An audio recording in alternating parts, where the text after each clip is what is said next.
Some few days ago, I made this post about how I left a paying job at 23 for an opportunity that didn't pay me. And yes, I got a lot of engagement questions. And for the questions, I tried my best to answer them, you know, in a very genuine way, as best as I could. But then, as I was answering these questions, it caused me to reflect.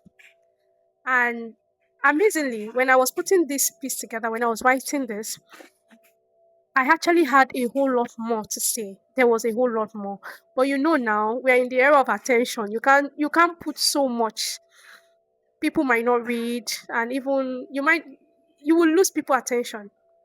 So I edited, I had to remove some stuffs and all. But when the questions were coming in, I realized the importance of also giving people, details, full details, so that people won't just see your wins. People won't just see the bright side. People will just assume that okay, she suffered for a while and that was it. Because we have a lot of that these days, especially on our social medium, a lot of it where people just think, oh yeah, they went through that. I went through it, so why is my own not quick? Why am I still here? So I realized the danger in that, and that's why I'm actually doing this video. I'm doing this video because of some of the questions that I was asked. I've answered them in the DM, but then I was just wondering that what if there are people out there that have these questions as well. So I'm going to read out some of the questions. Let me take my phone. So I'm going to read out some of the questions. My gallery.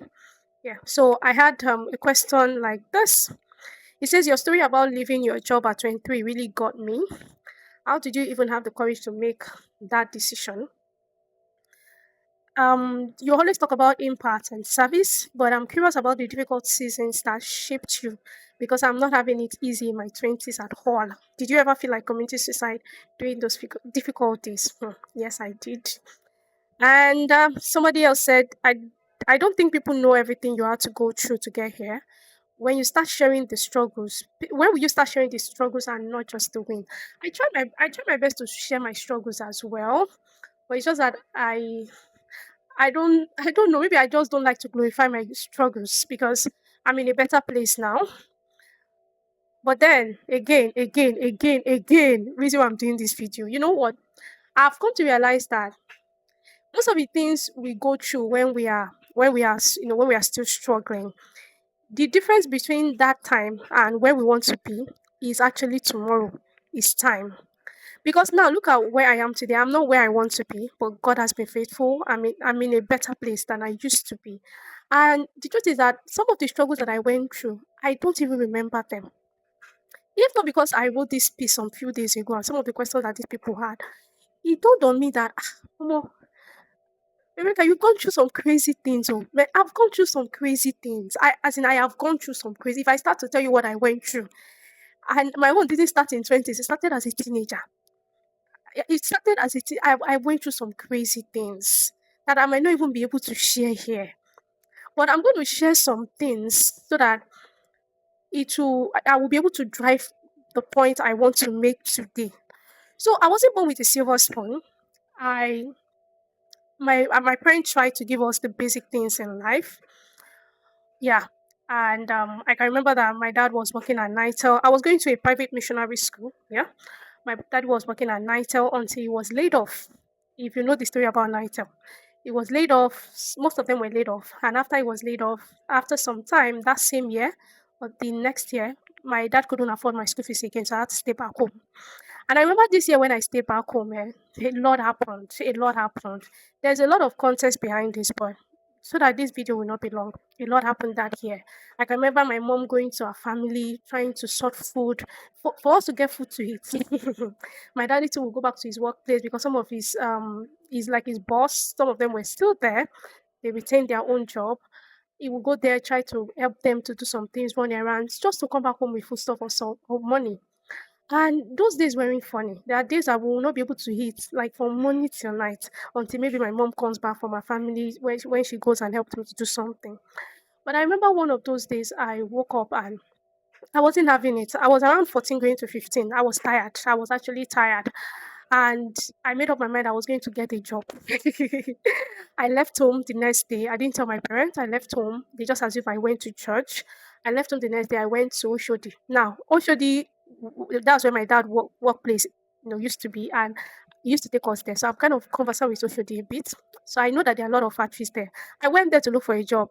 The long and short, after like 3, 4 days, I got a job because I kept going until I got a job in this particular factory, Amingo, if you know Amingo.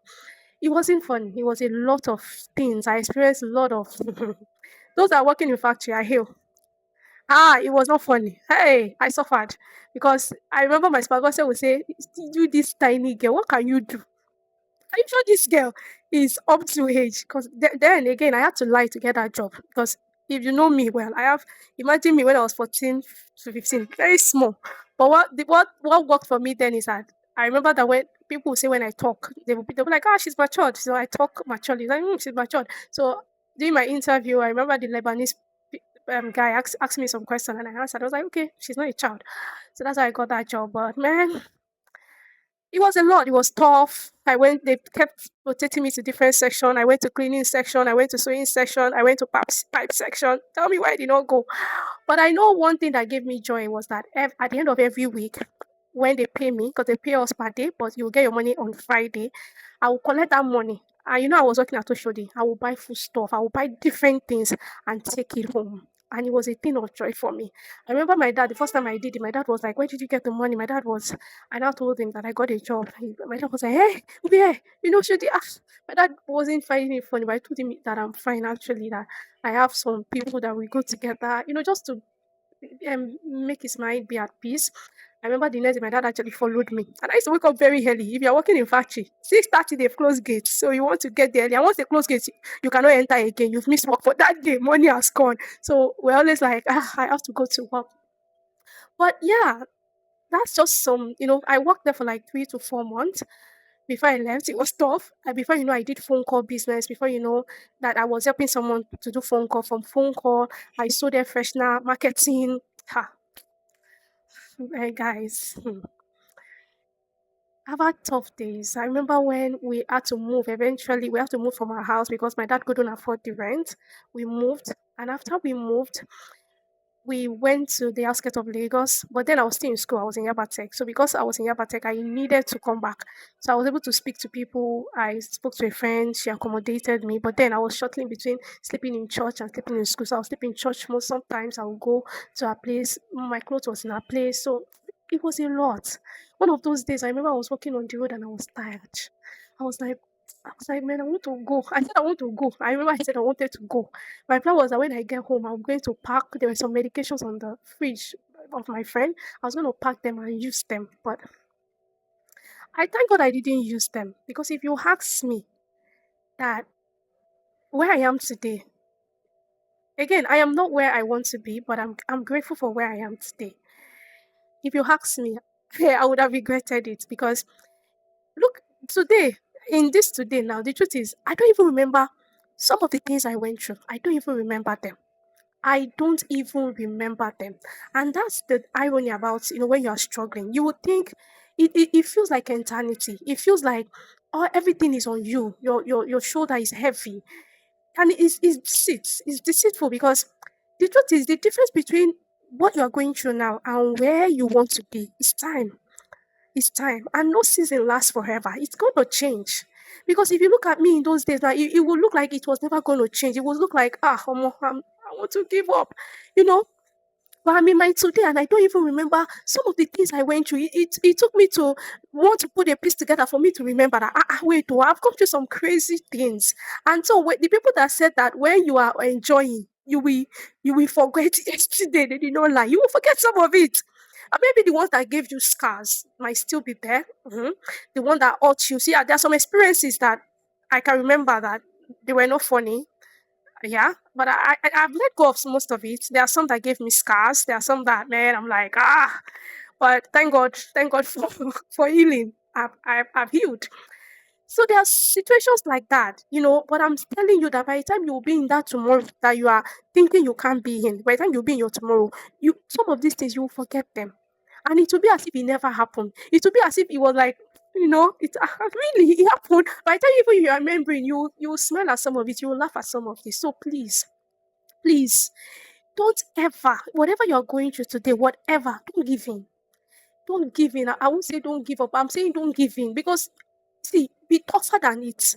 Because see, all those things you are passing through, they will not last. They will not last. Joy definitely comes in the morning. Your joy is just there staring at you. Don't give in. Where I am today, I still have a lot more I want to achieve. But man, if you had told that girl that was shuttling and sleeping between church and her friend's place, if you had told that girl that will walk around Lagos, there's no place I did not trek. I trekked. That will walk. You know, me walking from then I used to believe that taking a bus from Sabo, from Yaba to Sabo was why would you take a bus from Yaba to you can check it. Why would you even take a bus from Oyingbo to Sabo? I'm like, you can check it now. Then from Sabo, when I get to Sabo, I'm like, I can check to Yaba now. Why would I enter bus? The whole of Shomolu, do you know how many places I've checked? Then I used to believe it's normal until, I mean, in my today, I have to consciously let go of that thing because I still do it actually. There are days I will leave my house and I will like, why will I take bus to? My son will just be like, are you okay? Let's get that. But I'm like, which are you taking bus? Peggy. Like, even when I have my friends that are driving, I'm like, go, go, don't worry, I want to drive. Because those days, oh gosh. All in one, what am I saying? Please, please and please. Don't don't glorify the struggles of your today. Don't magnify them because they will pass away. They will look like everything now. Yes, it's looking like because that is what you are going through. That is what is comforting you at the moment. So it looks like that is everything that is happening around you. It looks like it will never leave, but it's a lie. It's a lie. See, the truth is, no season lasts forever. Morning will not stay here forever. Morning, this at the point the sun was shining so bright. Now the sun has gone down. The sun has to go down. At a point, it will get dark. And by the time it get dark, even though you are anxious and you have a plan for tomorrow, you're like, I want it to be tomorrow already. You just close your eyes and wake up before you know it's morning. That is just the truth about life. No season stays forever. It will not stay forever. It will not last forever. So don't give up. Don't give up. Don't give up. Don't give in. Don't give in to that situation. Don't give in to that thing you are going through. It will change. See, hear it from me. Hear it from me. Some few years back, I never thought I could be where I am today. I never thought I could be that girl that will that will experience all the things I've experienced in the past 3 to 5 years. All the things I've experienced today. If you asked me some few years back, I would say, how? How can this thing be? But now they are being. They are B. I am in my B. I am here. I am in the B. And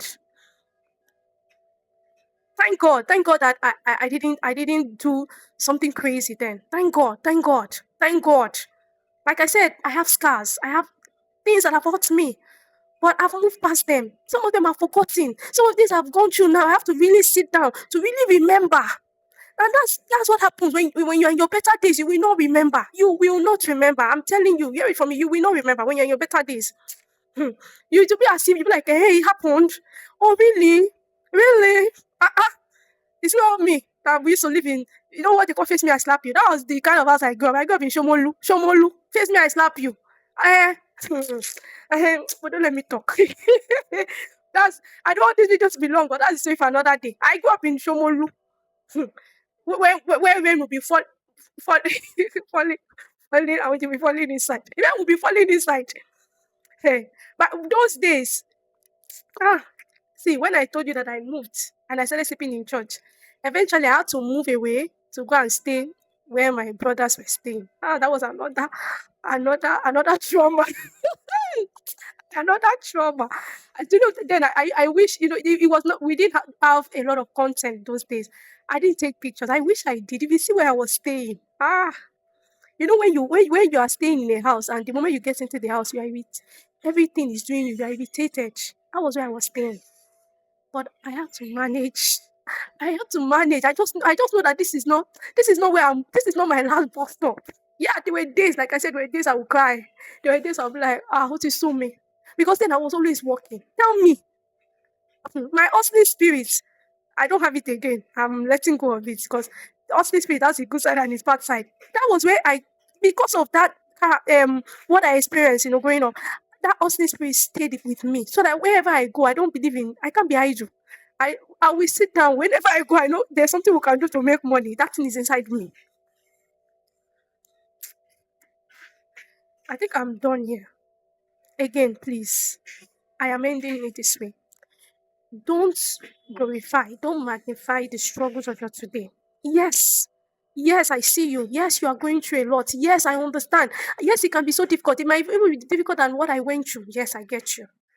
But my point is that it doesn't last. My point is that don't forget that there is tomorrow. Don't forget that money will still come. Night will go down. Don't forget afternoon will not stay there forever. Don't forget. It will change. It's just time. Yeah, I got you.